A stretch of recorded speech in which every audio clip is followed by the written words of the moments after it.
J'ai envie de vous faire réagir à 3 mots et une date. Je suis même pas sûr de prononcer correctement les mots, j'espère. Groseilliers, Eureka, Ellesmer et 18 août 2013. Qu'est-ce que ça vous dit? D'accord, alors Desgroseilliers, c'est un nom de famille bien connu au Canada, et puis c'est aussi le nom d'un brise-glace de la garde côtière canadienne, sur lequel j'ai eu la chance d'embarquer pour rejoindre le deuxième mot Eureka, qui est une base polaire située tout près du pôle Nord, une base météorologique.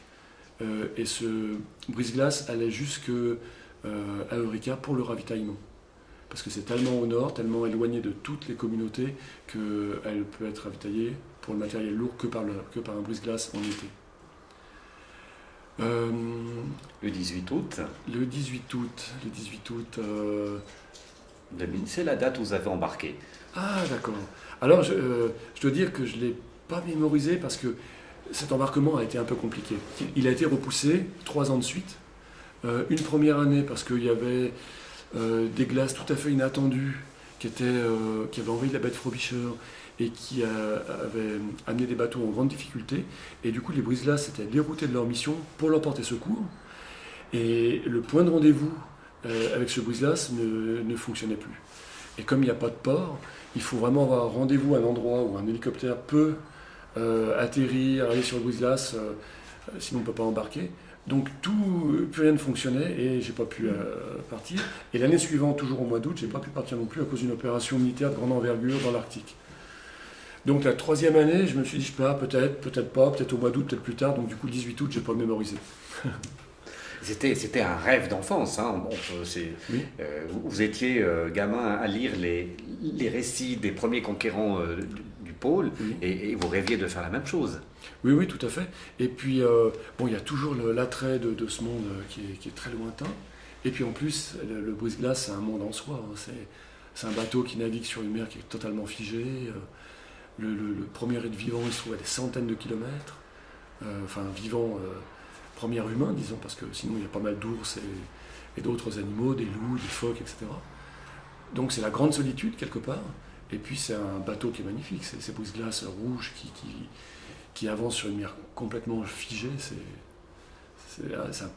magnifique comme ça. La réalité que vous avez vécue, elle était à la hauteur de vos rêves?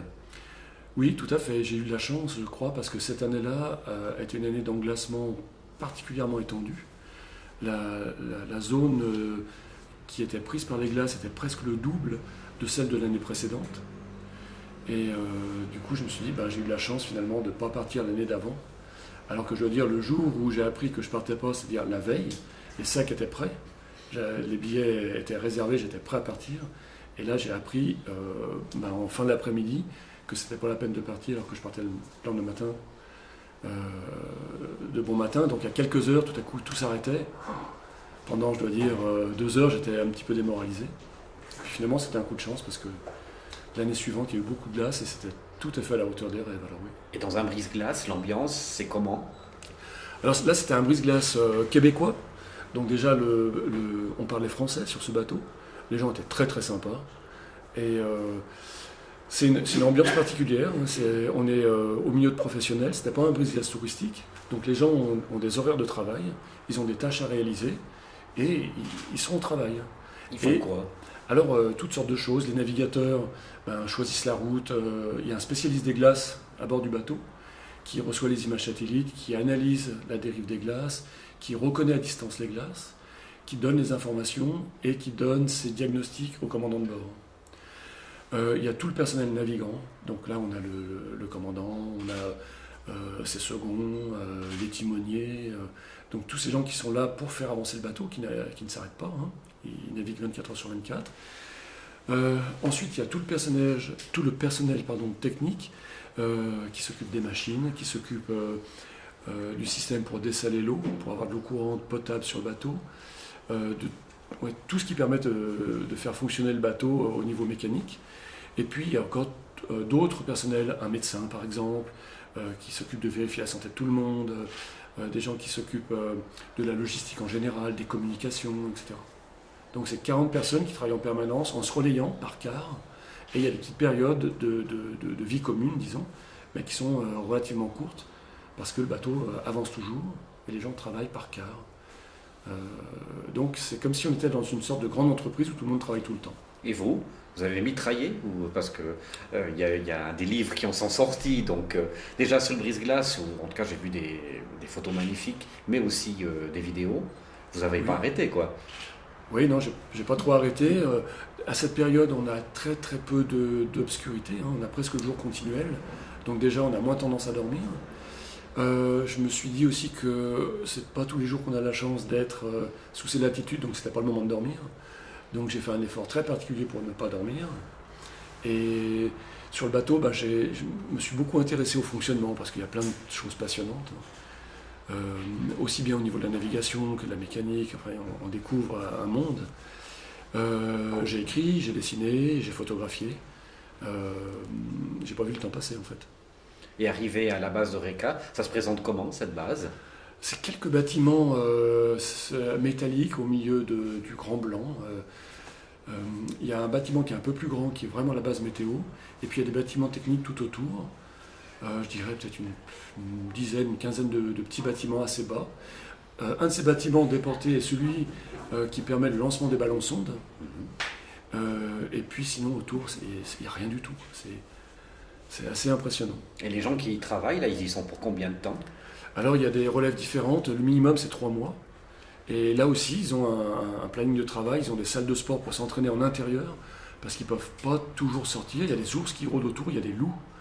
Ils ne peuvent pas aller faire une petite balade tranquillement, Vous avez dit que 2 heures. tous les gens sortaient armés, hein. Oui, alors sur le bateau, effectivement, des armes militaires, des armes assez puissantes d'ailleurs, parce que les attaques d'ours blancs sont absolument redoutables. Il y a toujours ce souci, c'est un environnement qui est très hostile. Il fait très froid, il y a du vent, il y a des animaux qui doivent survivre, hein, donc l'homme est une proie assez intéressante. Donc il y a une vie intérieure qui est bien organisée. Ils ont un réseau internet par satellite qui permet le minimum d'échanges, quelques emails, transmission de photos, ça c'est pas possible, mais au moins quelques échanges quand même. Et puis un rythme de travail, des salles de sport, d'entraînement, puis des zones de détente, discussion. Ça crée quand même une mentalité particulière. C'est des gens qui sont en autarcie, plongés dans leur métier quasiment 24 heures sur 24. Oui. Est-ce qu'ils aiment les étrangers? Oui. Oui, quand on est arrivé, on était très très bien accueillis. Ils demandaient un peu quelles étaient les dernières nouvelles, très sympathiques. Et entre eux, je pense qu'ils ont la conscience qu'il faut une sorte de discipline, de savoir vivre pour pouvoir être si peu nombreux dans un espace clos aussi longtemps. Donc ce sont des gens, j'ai trouvé très posés, sympas. On avait la sensation d'équilibre dans cette base. Ça a dû vous paraître court, c'est 3 semaines, hein, je crois, votre voyage. Plus, ouais. Mais oui, j'ai presque pas vu passer. Des fois, je me demande presque si c'est arrivé, tellement ça va vite. C'est long et ça va vite quand même. Vous étiez déjà parti avec la perspective d'en faire un livre, ou bien plutôt d'en faire un film? Vous aviez quelque chose de précis en tête? J'étais parti dans l'idée de faire des images, des photos et des vidéos, et j'étais absolument pas sûr que ça puisse donner quelque chose. Parce que il faut avoir la chance d'avoir des belles conditions, il faut avoir quand même quelques lumières. Des fois, c'est le temps complètement gris, il n'y a pas une ombre, on voit rien. On ne peut pas filmer grand-chose à ces moments. Enfin, filmer encore, il y a peut-être de l'action sur le bateau, mais en photographie de paysage, des fois, il y a vraiment peu de choses, hein, c'est très très austère. Donc je me suis dit, on verra. S'il y a des belles images, peut-être je fais quelque chose avec, peut-être pas. Il faut d'abord aller, puis après on décide. Vous avez sorti un premier livre, Ice, tirage limité. Oui, c'était celui-ci, qui traitait d'iceberg. Et l'idée était de faire un tirage limité, une seule édition, des exemplaires numérotés, pour que ce soit des livres un peu uniques. Et j'ai essayé de faire un beau livre. Les résultats des courses, il est quasiment épuisé. Oui, il a été totalement vendu assez rapidement en fait. Et maintenant il en reste une dizaine seulement. Et il y a un petit frère qui s'annonce. Voilà. Alors le premier était consacré aux glaces qui se forment sur la Terre, c'est l'Inland 6 qui donne des icebergs. Et le deuxième est consacré à la banquise, qui est la glace qui se forme sur mer. En fait, c'est la mer qui gèle en surface. Donc ça sera le petit frère, effectivement, avec des images assez différentes, beaucoup plus graphiques que le premier. Et là, vous avez envie de mettre plein d'explications scientifiques. Vous dites finalement, là, c'est pas obligatoire. L'image, elle doit être poétique et moins finale. C'est un peu cette deuxième option. Il y a un texte d'introduction quand même qui donne beaucoup d'informations sur la banquise. Par exemple, on a toutes sortes de glaces. On a des glaces récentes, des glaces plus anciennes. On les reconnaît selon leur épaisseur, leur couleur, leur assemblage, etc. Donc c'est technique. C'est comme pour nous la neige ici. Il n'y a pas une seule qualité de neige. Et de même, il n'y a pas une seule qualité de glace. Donc il y a des explications, une vingtaine de pages en introduction pour savoir ce que c'est qu'une banquise. Et ensuite, c'est vraiment place à l'image.